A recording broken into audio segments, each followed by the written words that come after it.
there, Jay Grazio with Shooting Illustrated here, with another entry in our I Carry series, bringing you guns and gear for personal defense. Today we're taking another look at the Smith Wesson hammerless J-frame revolver and other related gear for your consideration. Let's take a closer look at this setup.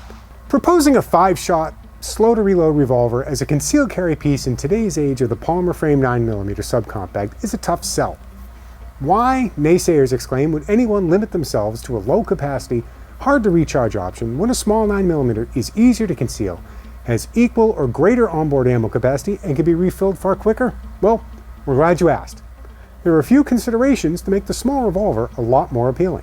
Smith & Wesson's J-frame has been around since 1950 and has been offered in 3 forms: an exposed hammer, shrouded hammer, and the internal hammer model we have here today on I Carry. Back in the days when police officers carried a K-frame Smith & Wesson 6-shot revolver, having a smaller version as a backup made sense, and it's something we've advocated here on I Carry. If you feel the need to have a small gun, at least have it be a smaller version of something you're familiar with. Whether that means a Glock G43 if you carry a G19, a Colt Mustang if you favor the 1911, or a J-frame if you're partial to a revolver, the similar manual of arms can only help. But familiarity isn't the only reason. The little J-frame, particularly the hammerless, has a few other characteristics that might give you a reason to try one out.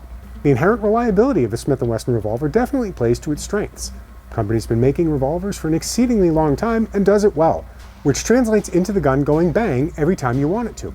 Weight-wise, the J-frame bests all but the tiniest 380 semi-autos, with the 642 coming in a skosh over 14 ounces.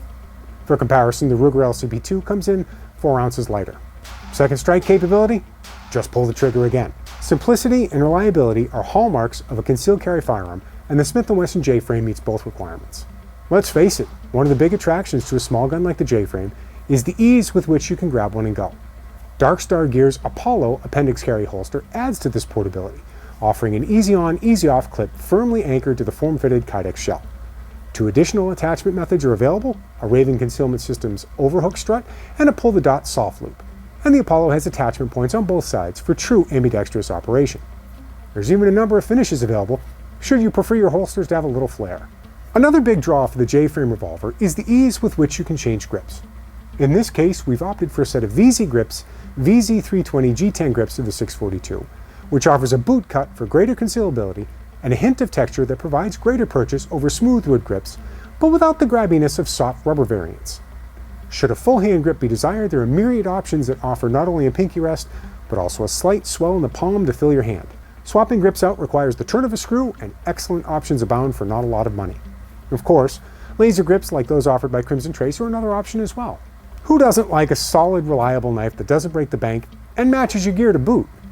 Kershaw's Innuendo features a 3.3-inch 8CR13 MOV steel drop point blade with a titanium nitrocarbide finish. It opens with an ambidextrous thumb stud and is kept locked in place with a frame lock. Stainless steel scales keep weight to a feathery 4 ounces, while a reversible pocket clip is designed for deep pocket carry. It's pure coincidence that the finish on the knife matches the revolver, honest. You know, I don't envy flashlight manufacturers.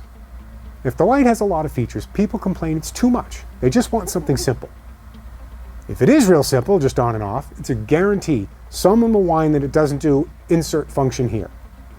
In the case of this Pelican 2360 flashlight, it's a pretty decent mix of easy to use and multifunction. High, low, and strobe options are available as default, with a single push to click of the tail cap switch activating high first, then click off, then a second click for strobe, then a third for low. 3 other settings can also be cycled: high only, high then low, and low then high. 2 AA batteries power the 2360 for 2.5 hours on high and 13 hours on low, with 375 and 29 lumens available, respectively. For more information on the products we've chosen for today's I Carry kit, as well as other everyday carry combinations, visit shootingillustrated.com. And, as always, stay tuned for more guns and gear on I Carry.